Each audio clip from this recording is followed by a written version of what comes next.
다시 우리가 단톡방에 얘기했던 것처럼 오늘 하게 되는 게 산화환원 반응을 합니다. 근데 이 산화환원 반응 같은 경우에는 똑같은 내용이 화학원에 그대로 나와. 근데 너네도 알다시피 나는 화학원까지 지금 수업을 하고 있잖아. 약간 이런 생각이야. 화학원에서 어차피 다루게 될 내용인데, 그러니까 너네들이 뭐 화학을 선택을 하든지 안 하든지 간에 어차피 화학원에서 다루게 될 내용이라면은 이게 통합과학에서만 사용될 수 있는 풀이 기법을 할 필요가 없다는 거지. 그래서 지금 다루는 내용은 내가 2학년 화학원에서 하는 거랑 동일한 난이도의 수업이기는 합니다. 동일한 난이도의 수업이고요. 근데 어차피 다 내가 이제 수업 진행하는 거니까 혹시나 내가 좀 더 욕심이 난다라고 하면은 돌아오는 화요일, 돌아오는 목요일. 그치?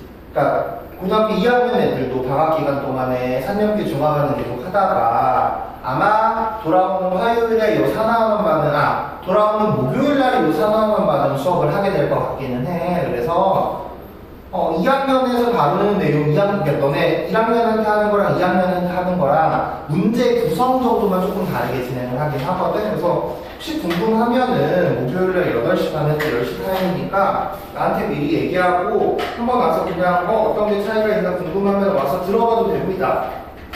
어차피 내가 하는 거라서 따로 뭐 수강료를 더 받거나 그러진 않을 거니까 이제 2학년에는 어떤 내용이 나오는지 궁금하면은 와서 한번 들어는 보고요.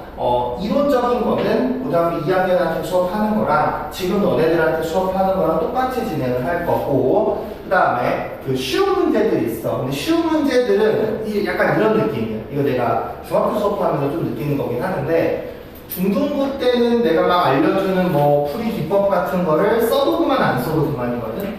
그러니까 안 써도 점수가 잘 나오고 써도 점수가 뭐 똑같이 나와. 그래서 굳이 귀찮은 연습을 하지 않고 좀 더 쉬운 길로 자꾸 가는 거지. 여기도 마찬가지야. 산화환원 반응을 좀 이따 설명을 하겠지만, 산화환원 반응은 기본적으로 산소의 움직임으로 먼저 정의가 이루어져. 그래서 그 산소의 움직임만 보면은 굉장히 쉽게 문제가 풀리긴 합니다만, 이걸로 1학년에 있는 모든 문제를 풀 수 있는 건 아니야. 산소의 이동으로 정의가 되지 않는 케이스들이 종종 등장을 하거든요. 그러면 어떤 거는 산소의 이동으로 풀고 어떤 건 다른 걸로 풀고 두 가지 방법을 택하는 게 아니라 나는 모든 상황에서 적용이 될 수 있는 하나의 풀이만 가지고 연습을 시키겠다는 거지. 그래서 산소의 이동 가지고 보는 거는 보조적인 수단, 좀 이따 문제 풀면서 자세하게 얘기를 하긴 할 겁니다. 그렇고요. 산화수라는 개념도 너네에게 설명을 할 거예요. 이 산화수라는 개념은 아마도 이제 되게 큰일이 나지 않는 이상 학교에서는 언급을 하진 않을 거야. 그래서 혹시나 너네가 서술형이 나오게 된다면 서술형을 쓸 때 좀 주의해줘야 되는데, 나라는 산화수 가지고 연습을 막 할 거잖아. 근데 서술형 답지에다 산화수라는 단어를 쓰면 선생님이 정답 인정을 하지 않을 확률이 높아요.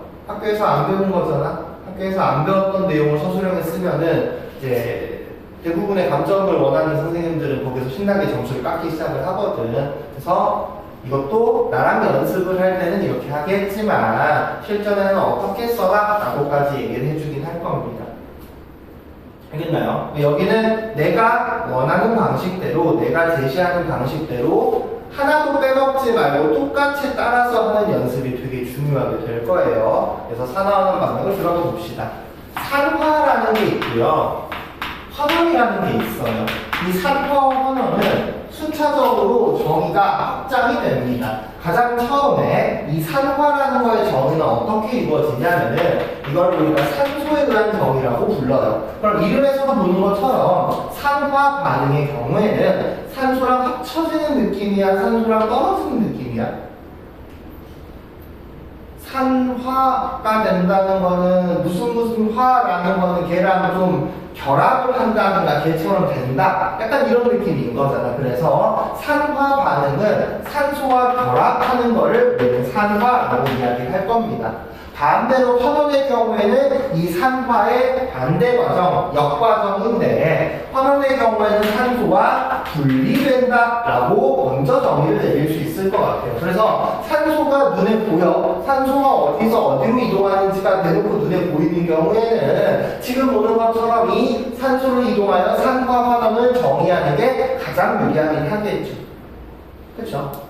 근데 여기서 이제 등장하는 이 산소라는 친구가 되게 좀 특별한 친구긴 하는데 내가 아래쪽에 전기음성도라는 개념을 넣어놨습니다. 너네는 전기음성도라는 것도 당연하게도 처음 보는 거겠죠. 전기음성도는 어떤 거를 전기음성도라고 이야기를 하냐면은 화학결합을 할 때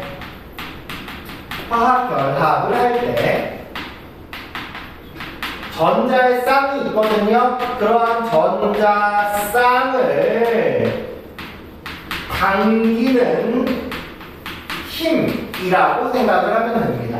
그래서 쉽게 생각하면은 전기음성도가 센 친구는 전자를 잘 끌어당기는 친구들이고 반대로 전기음성도가 작은 친구들은 전자를 끌어당기는 힘이 조금 약한 거야. 근데 이 끌어당기는 힘이라고 하는 건 결국에 상대적인 거거든요. 내가 힘이 더 세잖아? 그럼 내 쪽으로 끌어들어와. 근데 내가 힘이 약하면 내가 이번에는 뺏기게 되겠죠. 그쵸? 그래서 아예 되게 세든가 아래 또 봐봐. 전기음성도가 누가 제일 크다고 되어 있어? 누가 제일 큽니까? 플로린이 제일 크지 않니? 플로린이 4.05 우주에 존재하는 원소 중에서 가장 큽니다. 그러니까 플로린은 누구랑 만나더라도 항상 전자를 뺏기만 하겠네요. 그렇지 않겠어? 근데 내가 어정쩡한 예를 들면 질소 성분이야. 질소의 전기음성도는 3.0이거든요. 그럼 나는 질소야. 질소면은 플로린이랑 만나면 져. 그치? 그러니까 플로린 한 대는 내가 뺏겨. 반대로 탄소나 수소 같은 나보다 약한 애랑 만나면 내가 힘이 더 세잖아? 그러면 내가 전자를 뺏어올 수 있다는 거겠죠. 어떤 차이인지 조금 알겠나요? 그러니까 이 전기음성도 개념은 학교 시험에는 안 나옵니다. 1학년 때는 안 나오는 거긴 하는데 그렇다고 막 엄청 고급 개념인 것도 아니고 어차피 내년 2학년에 들어가서 원소의 주기성 같은 거 보면서 좀 같이 연결되긴 할 건데 우리 중간고사 기간 때 이런 것도 배운 적이 있어요. 중간고사 기간 때 금속성과 비금속성이라는 걸 배우지 않았니? 원소 주기율표를 얘기하면서 금속성을 얘기하기를 전자를 버리는 성질, 비금속성은 전자를 뺏는 성질이라고 이야기를 했단 말이에요. 그러니까 그 금속성, 비금속성이 여기에 있는 전기음성도랑 굉장히 좀 유사한 경향성을 보입니다. 왜냐면은 내가 전자를 뺏으려면은 힘이 세잖아. 그렇죠? 그래서 주로 우리가 주기율표에서 봤을 때 비금속에 해당하는 친구들의 전기음성도가 큰 편이고요. 금속들은 전자를 버려. 얘네들이 왜 전자를 버리려고 하냐? 전자를 되게 약하게 잡고 있는 거야. 그냥 대충 좀 포스트잇 같은 걸로 덜렁덜렁하게 붙여놓으면 조금 먹으면 떨어지게 되는 거잖아. 그렇게 전기음성도가 약한 친구들인 거지. 그래서 이 전기음성도를 가지고 결국 어디까지 정리가 되냐? 공결합, 이온결합까지 정리가 됩니다. 공결합, 이온결합. 그래서 우리가 통합과학에서는 그건 다 지울 거야. 통합과학에서는 이온결합의 정의를 어떻게 내렸니? 이온결합 내가 양이온과 음이온의 결합이라고 하면 조금 조심해야 된다고 했을 텐데 이온결합의 정의는 금속과 비금속의 결합이에요. 그리고 공유결합의 정의는 어떻게 내렸어? 공유결합의 정의는 비금속과 비금속의 결합, 비금속과 비금속의 결합을 우리가 공유결합이라고 했단 말이지. 이온결합은 다시 한번 금속과 비금속의 결합, 공유결합은 비금속과 비금속의 결합이야. 근데 이거를 전기음성도에 적용을 하잖아. 비금속들은 전기음성도가 둘 다 큽니다. 맞나요? 둘 다 커요. 그래서 공유결합 얘기를 할 때 전기 음성도 차가 작다. 그러면은 전기 음성도 차가 작다는 건 두 사람의 힘의 차이가 조금밖에 안 난다는 거야. 얘네들이 전자를 두고 줄다리기 하는 거라고 생각을 하면 돼. 그러면은 전기 음성도 차가 조금밖에 안 나니까 어느 한쪽으로 확 넘어가는 결판이 잘 안 나겠죠. 그래서 전자쌍이 공유되고 있는 거고요. 이온결합에는 금속과 비금속이야. 금속은 주로 전기 음성도가 작은 편이고 비금속은 전기 음성도가 큰 편이잖아. 표에 따르면은. 그렇기 때문에 이 친구는 전기 음성도 차이가 큰 거고요. 이 둘의 차이가 크다는 거는 한 명이 힘이 약하고 한 명이 힘이 많이 세니까 확 뺏어서 넘어올 수 있다는 거겠지. 그치? 그래서 이온 결합을 할 때는 전자의 이동에 대해서 이야기를 하는 거고, 공결합을 할 때는 솔직히 굳이 전자의 이동에 대해서 이야기를 하지는 않았습니다. 그러니까 토합과학에서 공결합은 전자가 이동한다고 얘기하면 틀려요. 공결합이 형성될 때 전자가 이동한다 라고 하면 틀립니다. 전자가 공유되는 것이 한쪽으로 넘어가지는 않거든. 다만 또 하나하나마다 할 때 살짝 좀 다르게 들어오긴 할 겁니다. 그럼 이 전기음성도를 내가 왜 꺼냈냐? 산소의 특징 때문에 그럽니다. 이 전기음성도를 가지고 산소의 특징을 확인할 수 있어. 산소의 특징. 산소는요, 전기음성도가 얼마입니까? 전기음성도가 얼마야? 3.5거든요. 산소의 전기음성도인 이 3.5는 우주에서 2등입니다. 그렇지 않아? 플로린을 제외한 나머지 원소들보다는 산소가 더 세요. 그래서 이거를 보면서 우리는 어떤 특징을 얻어낼 수 있냐? 산소는 전자를 주로 끌어당기겠지. 두 번째가 세잖아. 누구 빼고 다 끌어당길 수 있어, 산소는? 1등이 플로린 빼고 F 플로린 빼고 나머지는 다 이기잖아. 그래서 산소는 전자를 끌어당기는 성질을 가집니다.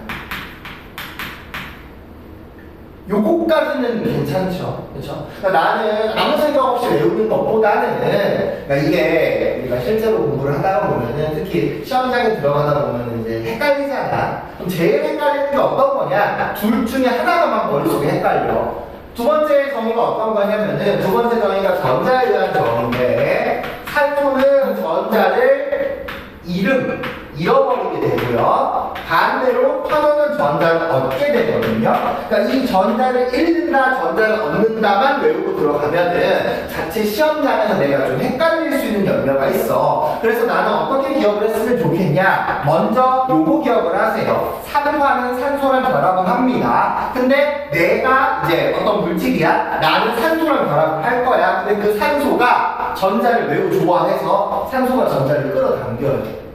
플로린을 제외한 나머지 원소들 입장입니다. 그러니까 플로린까지 다루는 게 화학원에서 들어가. 화학원에서는 이런 예외사항들까지 다 차곡차곡 보는데 화학과학에서는 예외사항까지 들어가지는 않아요. 다시 와서 내가 산소랑 결합하면 나는 산화가 된 거잖아. 근데 나랑 결합한 산소가 전자를 끌어당긴다니까.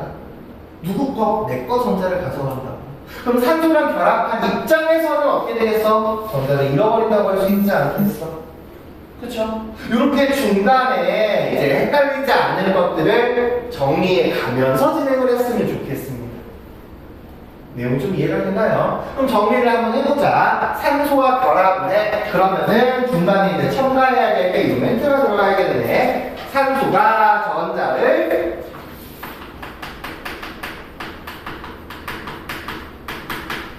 어떻게 끌어당김? 그러면은 나는 전자를 잃었다 라고 할 수 있겠네. 그쵸? 반대로 환원이 되면은 산소가 전자를 끌어당겼잖아. 근데 그 끌어당긴 거를 놓고 갑니다, 갈 때는. 그래서 환원이 되면 산소가 분리되잖아. 그러면은 산소가 전자를 돌려줍니다. 산소가 전자를 돌려주게 되고요. 그러면은 나는 내 입장에서 나는 전자를 얻는다 라고 표현할 수가 있겠네요.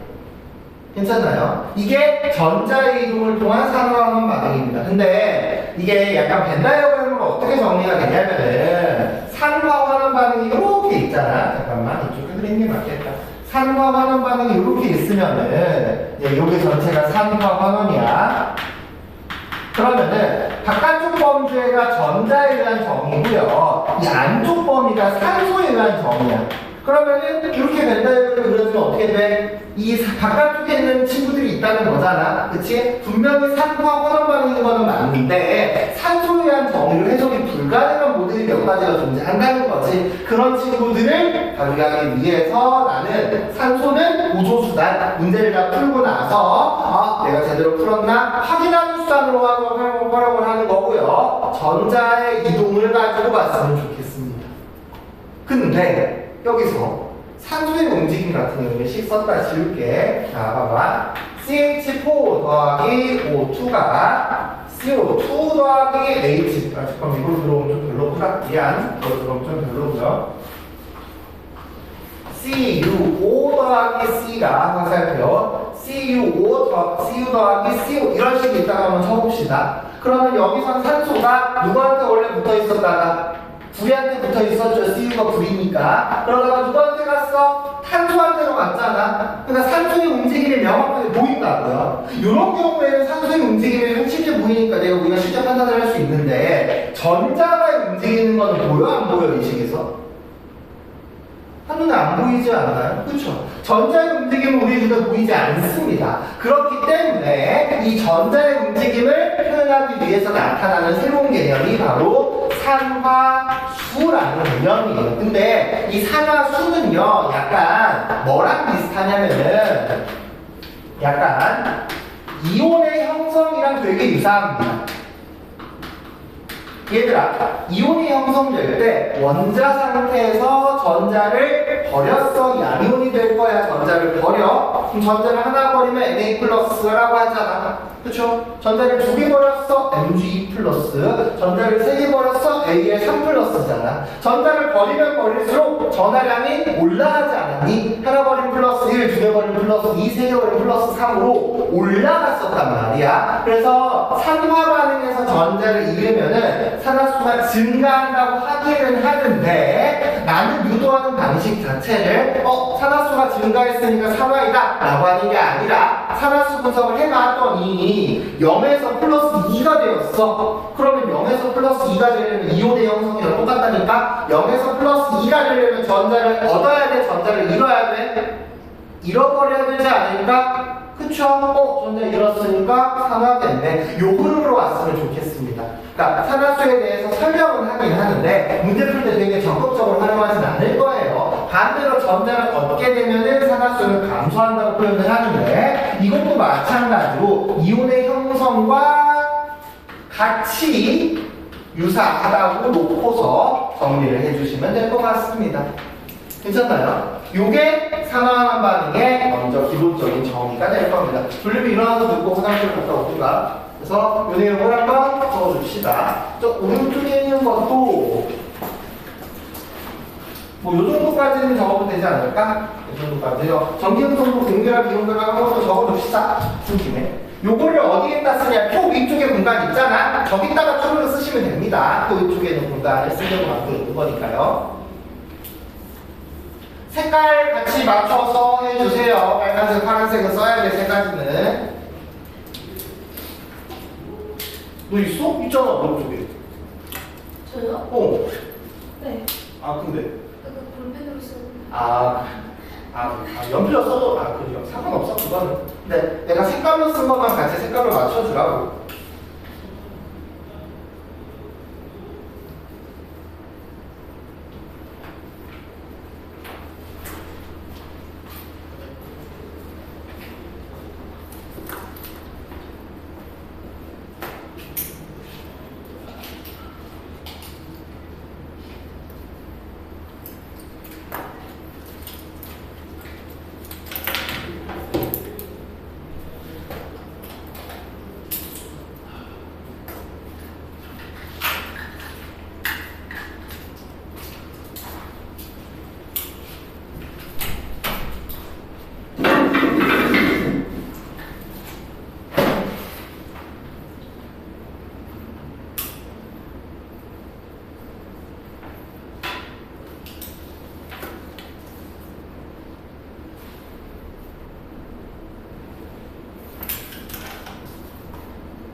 왜 체감 온도가 42도지?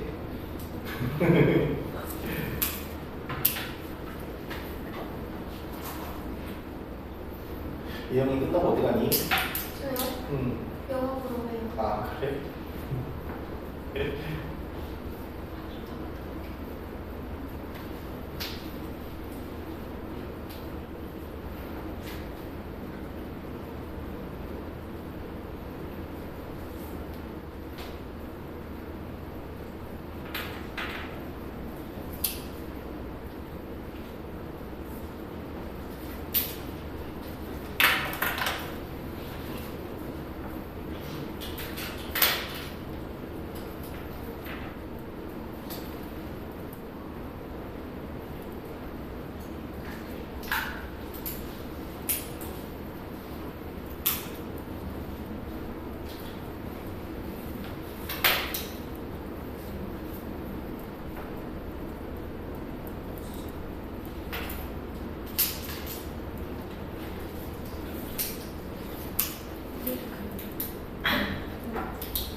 전기 운송도 차 크다, 전기 운송도 차 작다. 제일 오른쪽에 빨간색으로 쓴 거? 네. 전기 운송도 차이 크다. 전기 운송도 차 작다. 그러면은 이제 전기 운송도라고 하는 게 끌어당기는 힘의 차이인데 공유결합은 힘의 차이가 조금밖에 안 나니까 승부가 완벽하게 한쪽으로 쏠려서 팽가름이 나진 않을 거고 이온결합은 전기 운송도 차이가 많이 나니까 한쪽으로 휙 쏠려가지고 차이가 많이 난다 이런 내용입니다.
다 적었나요? 그쵸? 좀 남았구나.